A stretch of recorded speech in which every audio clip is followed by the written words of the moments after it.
First and foremost, as always, I want to give all praise, all honor, and all glory to Yahweh, Bahashem Yahweh Shai, Bahashem Rachakwadash. Double honors to the apostles, the bishops, and the elders, a great millstone that taught us his truth and that's still teaching his truth. And much peace, love, and salutation to the elect, beginning with 144,000, all the way down to the large multitude that believes in who the Lord will deliver in these last days. To you all I say shalom. I'm the brother Tazamah from the great millstone Dallas camp, coming back today with another lesson. And Lord willing, today this lesson will be edifying. Today's lesson is going to be entitled Salvation and Glorification will be to his, Salvation and glorification will be to his glory ultimately. All right, salvation and glorification will be to his glory ultimately. And the deliverance that Yahweh Bashem Yahushua is going to do for the Israelites, beginning with the elect, ultimately, all right, is going to glorify his name. All right, and it's going to glorify and magnify his power by giving us, Lord willing, we of that number, by giving us glorification and power. You see, like Yahweh Shai prayed in John the 17th chapter, he said, glorify thou me with the glory that I had, glorify thou me with the glory that I had with thee before the beginning of the world, for lack of better words. You see? And when Yahweh Shai was glorified, that ultimately, all right, brought forth glorification to Yahweh. So it's going to be the same thing with us, you know, through the glorification that Yahweh Shai received to bring glorification to his Father's name. The glorification of the elect is ultimately going to bring forth glorification to Yahweh Bashem Yahweh Shai. Okay, and that's what these heathen don't recognize. The fact that, you know, the Lord is the one that put us in. He's the one that put us in this captivity because we went off. You see, he's the one that brought us down and put us very low. And he's going to be the same one that's going to rise us up out of the dunghill, as it's written. OK, so I have a few precepts here written out that I want to grab. And like I said, Lord willing, this is going to be an edifying lesson. The first scripture I'm going to grab here is going to be in the book of Psalm 115, verse 1. It says, not unto us, O Yahweh, not unto us, but unto thy name give glory. You see, and that's part of the Lord's Prayer. You see, it says, our Father who art in heaven, hallowed be thy name. You see, and hallowed means holy or separate. So it says, not unto us, O Yahweh, not unto us, but unto thy name give glory, for thy mercy and for thy truth's sake. You see, because ultimately the Lord made a promise with Abraham, Isaac, and Jacob that through their seed, we would inhabit, all right, the Holy Land. You see, and that was a promise that was made. That was an oath that was made, man. So it says, for thy mercy and for thy truth's sake. You see, because the Lord is long suffering. You know, he's full of mercy and he's full of truth. And it's also for the truth's sake. It says, verse 2, it says, wherefore should the heathen say, where is now their power? You see, and that's ultimately what they think whenever they see us in this low position, and the fact that they're setting up this new world order enterprise. You know, they're setting up this technological system. You know, they're setting up this technological system. You know, and they feel as if they're going to be able to get away. You know, they feel as if they're going to be able to get away and they're going to just be able to continue to rule on forever. As the scripture says, really pertaining to Esau. As the scripture says that his inward thought is that his house shall continue forever. Okay? So I can bear with us to get some water real quick.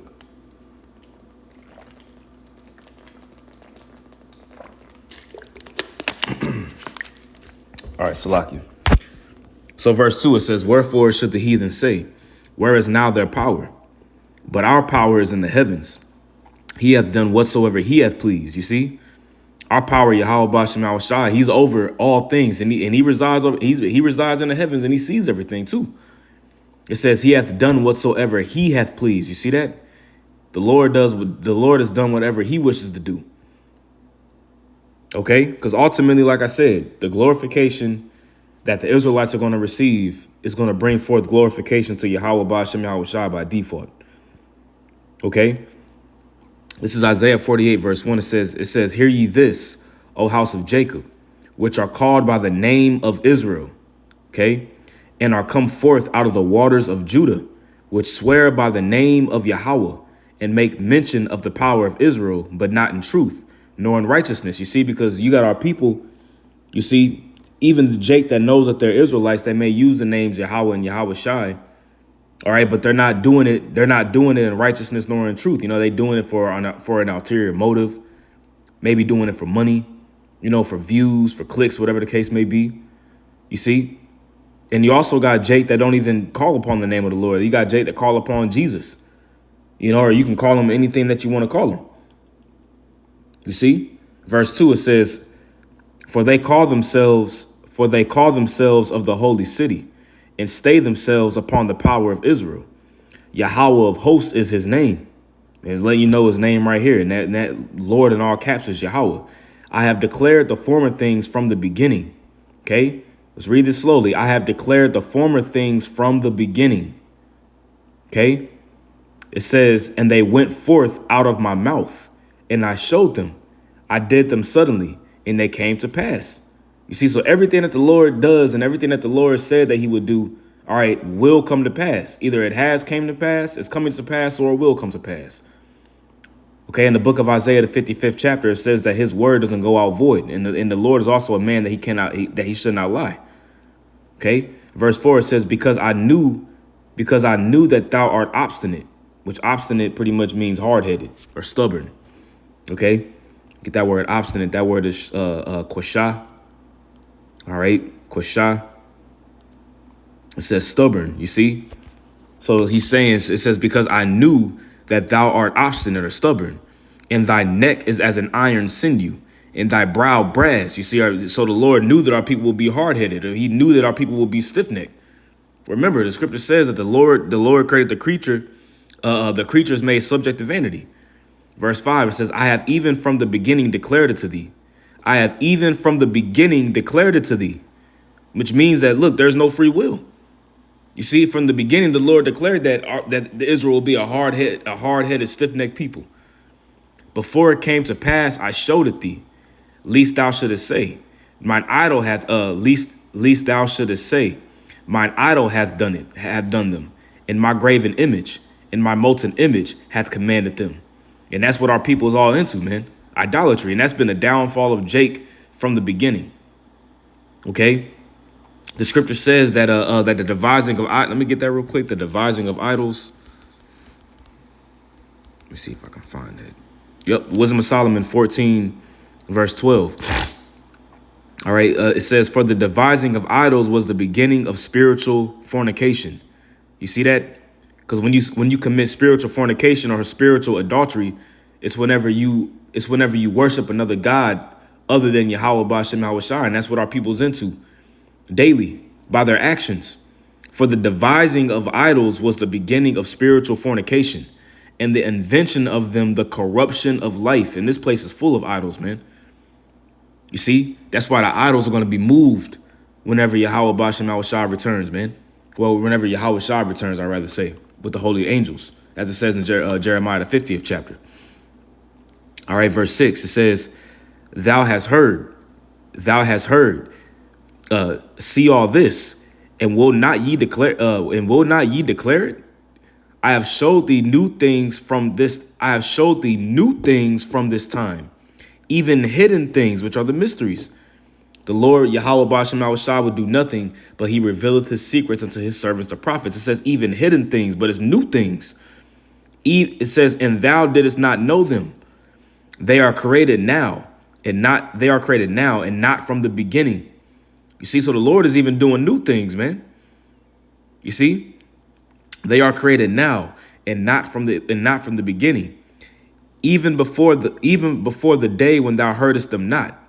Lest thou shouldest say, behold, I knew them. It says, yea, thou heardest not. Yea, thou knewest not. Yea, from that time that thine ear was not opened. For I knew that thou wouldest deal very treacherously, and was called a transgressor from the womb. From the womb. You see? So if we was considered transgressors from the womb, the only way that we could be made perfect is by Yahweh B'Shem Yahweh Shai, man, and ultimately by his grace and mercy. He said we've been called transgressors from the womb. Verse 9, it says, for my name's sake will I defer mine anger, and for my praise will I refrain for thee. that I cut thee not off. You see, it said, for his name's sake will I defer mine anger, man. You see, because ultimately, we've done things, even before coming into this knowledge, being within this knowledge, we have all done things that are worthy of death when it's all said and done. You see? So it said, for my name's sake will I defer mine anger. For his name's sake, because his name is holy. The Lord ain't going to tarnish his own name. And for my praise will I refrain for thee, that I cut thee not off. Behold, I have refined thee, but not with silver. I have chosen thee in the furnace of affliction. And the furnace of affliction is talking about being called into this truth, man. Okay, see right the second chapter, man. It says, my son, when thou come to serve the Lord, prepare thy soul for temptation. So we have been chosen into the furnace of affliction. What? Ultimately for refinement. Verse 11, it says, for mine own sake, even for mine own sake will I do it. For how should my name be polluted? And I will not give my glory unto another. You see, so even if the Lord, he was like, man, look, the reason why I'm doing this is for my name's sake, because he was like, I'm not going to have my name be tarnished by y'all. Because I didn't put my name I didn't put my name on any other nation. I put my name upon you. You see? So the Lord didn't put his name upon the heathen. Okay? He doesn't know. He created the different nations, of course. But the nation that the Lord placed his name upon is only the nation of Israel, man. Okay? Let's get that word polluted here. That word polluted is halal. All right, Isaiah 48:11, halal. It says pollute, defile, profane, and profane is what? Outside the temple. That's what that word profane means. When you get the etymology of that word, it goes back to the word profanum, which means outside the temple. Okay. Let's go down here. It says be polluted, defiled. You see, it says of even the Most High himself. And the Lord is righteous, man. You see, his eyes is too pure to behold iniquity and wickedness, man. So he's like, man, look, I'm doing this so that my name ain't going to be polluted, man. That's why we give all praise, honor, and glory to Yahweh B'Shem Yahushua at the end of the day for everything. You see, because he's a power that's faithful. All right. This is Ezekiel chapter 20, verse 5. It says, and say unto them, thus saith the Lord Yahweh, in the day when I chose Israel and lifted up mine hand unto the seed of the house of Jacob. And lifting up the hand represents like a covenant. He said, in the day when I chose Israel and lifted up mine hand unto the seed of the house of Jacob. That's it. Okay. It says, and made myself known unto them in the land of Egypt, when I lifted up mine hand unto them, saying, I am Yahweh, your power. Didn't say everybody's power. He said, I'm Yahweh, your power. In the day that I lifted up mine hand, unto them, to bring them forth of the land of Egypt into a land that I had espied for them, which is talking about the land of Canaan. Okay, we were to go out and spy out the land. Joshua and Caleb came back with an honest report, but everybody else came back with the unhonest report. Okay, it says flowing with milk and honey, which is the glory of all lands. Okay, not Africa. Okay, the glory of all lands is the land of Israel. You see, and that land is made specifically for us. When you look at the land of Israel right now, that land ain't flowing with milk and honey. It's a desert wasteland. It's a war zone, man. Ultimately, because the chosen people ain't there. All right, verse 7, it says, then said I unto them, cast ye away every man the abominations of his eyes, and defile not yourselves with the idols of Egypt. I am Yahweh your power. But they rebelled against me and would not hearken unto me. You see, we didn't take heed and listen. We didn't push out all those Canaanites that the Lord commanded us to do. We mixed and mingled with them. And the Lord said that there will be a snare unto us. We started worshiping their idols. You see, and that's been, like I said, it's been the downfall from the beginning. Disobedience. It says, but they rebelled against me and would not hearken unto me. They did not every man cast away the abominations of their eyes. Neither did they forsake the idols of Egypt. Then I said, I will pour out my fury upon them to accomplish mine anger against them in the midst of the land of Egypt. But I wrought for my name's sake. See, it says he wrought for his name's sake. What's the word wrought mean? Okay, that word wrought is aisha, which means to do or to fashion. Okay, he said, but I wrought for my name's sake. Okay, absolute act. You see, act with effect.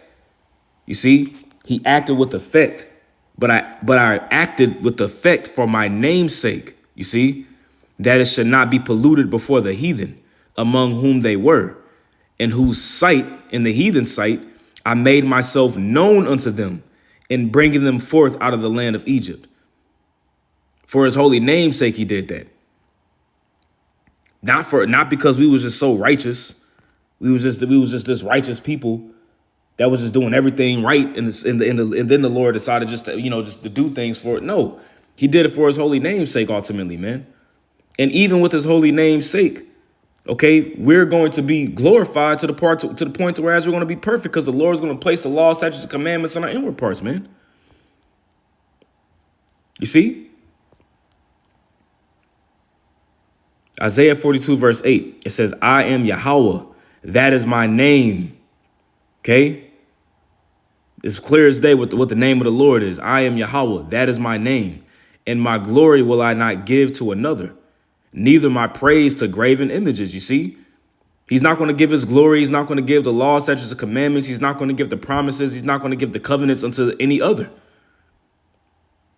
You see? That lets you know that the heathen aren't going to understand this word, because understanding this word and the mysteries is part of the glory. You know, the mysteries and things of that nature, that's glory. Neither my praise to graven images, man. You see, the Lord doesn't dwell in temples made with hands. He doesn't. His glory doesn't have to go be fashioned, but with a statue or a stone or a stock or some wood. Okay. This is Ezekiel 36 and 32. I really want to start a little bit higher, but this chapter is pretty lengthy. Let's start at verse 22. I'm just going to read kind of quickly. It says, therefore say unto the house of Israel, thus saith the Lord Yahweh, I do not this for your sakes. You see that, O house of Israel, but for mine holy name's sake, which ye profaned among the heathen, whither ye went. Because we was amongst the heathen pretty much wilding out, acting like a bunch of hoes pretty much, man. You see, we got kicked out the house. We got kicked out and divorced, and the Lord is calling us back, like it tells you in Jeremiah, the 3rd chapter. All right, verse 23, it says, and I will sanctify my great name. You see, that word sanctify pretty much means to set apart or to consecrate. All right, that word is kodash. You see that? And you see in the definition there, it said in 36 and 23, kodash.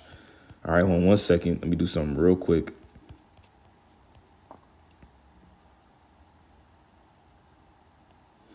All right, it says consecrate, which means to pretty much to consecrate means to be hallowed. You see, to be rendered holy, having been made or declared sacred. You see, the name of the Lord is sacred. Okay, it ain't just no willy nilly. Oh, you can call him whatever you want. No, he got a sacred name. Showing self sacred, majestic. You see that? And I will sanctify my great name, which was profaned among the heathen. And how is he going to sanctify his name? By ultimately bringing forth glorification unto his elect in the midst of the heathen. Okay. It says, which ye have profaned in the midst of them, and the heathen shall know that I am Yahweh, saith the Lord Yahweh, when I shall be sanctified in you before their eyes. You see, the Lord is going to be sanctified in us before their faces, man. You see? Then shall the righteous man stand in great boldness before the face of such as them as have afflicted them. Wisdom of Solomon 5. For I will take you from among the heathen and gather you out of all countries and will bring you into your own land. We're going to be brought. See, that's what's going to happen whenever the true Israelites are brought back into their land. The Lord's going to do it. Not no declaration written by Arthur Balfour to one of the Rothschilds. And that's not going to happen. No. The Lord's going to do it himself. Then will I sprinkle clean water upon you, and ye shall be clean. You see, we're going to be completely cleansed from our iniquities, man.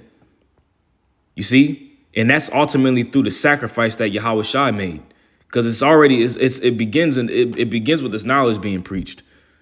You see, but being cleansed is talking about pretty much the laws, statutes, and commandments being written in our inward parts.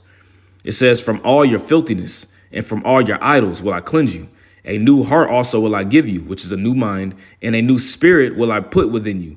And I will take away the stony heart of your flesh and will give you an heart of flesh. You see, he's going to take away that stony heart and give us a heart of flesh. He's going to give us a renewed mind, a mind that's programmed to be righteous. And I will put my spirit within you and cause you to walk in my statutes, and ye shall keep my judgments and do them. That's how all Israel is going to be saved ultimately at the end of the day, because the elect's children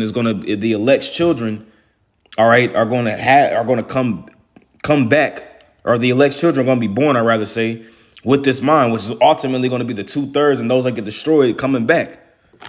You see, and ye shall dwell in the land that I gave to your fathers, and ye shall be my people, and I will be your power. Now, he ain't talking to everybody here.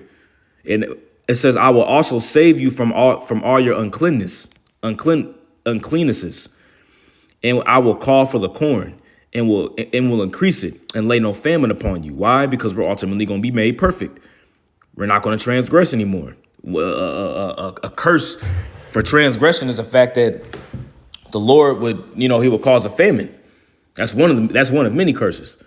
It says, then shall ye remember your own evil ways and your doings that were not good, and shall loathe yourselves in your own sight for your iniquities and for your abominations. Not for your sakes do I this, saith the Lord Yahweh. Be it known unto you. You see, be ashamed and confounded for your own ways, O house of Israel. So he's like, look, I'm not doing. Let's read this in the NLT. But remember, says the sovereign Yahweh, I'm not doing this because you deserve it. You see, he's like, man, look, I ain't doing this because you deserve it, because you was just being so righteous.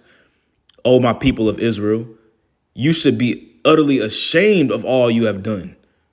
See that? He said you should be ashamed for everything. And that's the thing. That's why it's no need and no reason to get proud. There's no reason to be proud, man. You see, because ultimately we played the harlot big time in the eyes of Yahweh Bashem Yahweh Shai. So we should be in a more humble mindset, man. Understanding and knowing that the Lord is doing this. Yahweh Bashem Yahweh Shai is doing this ultimately to glorify his name, man. And with them glorifying his name, their names, we ultimately, Lord willing, be of that number, and we make it on the first go around, we're going to be glorified. You see? So, that's just something I was just meditating upon. Lord willing, this is an edifying lesson to the elect of Yahweh Bashem Yahweh Shai. I want to give all praise, honor, and glory to Yahweh Bashem Yahweh Shai, Bashem HaKadosh. Double honors to the apostles, the bishops, and the elders, a great millstone that taught us his truth, and that's so teaching his truth. And as always, I want to give much peace, love, and salutation to the elect. Until next time, Lord willing, I'll say shalom.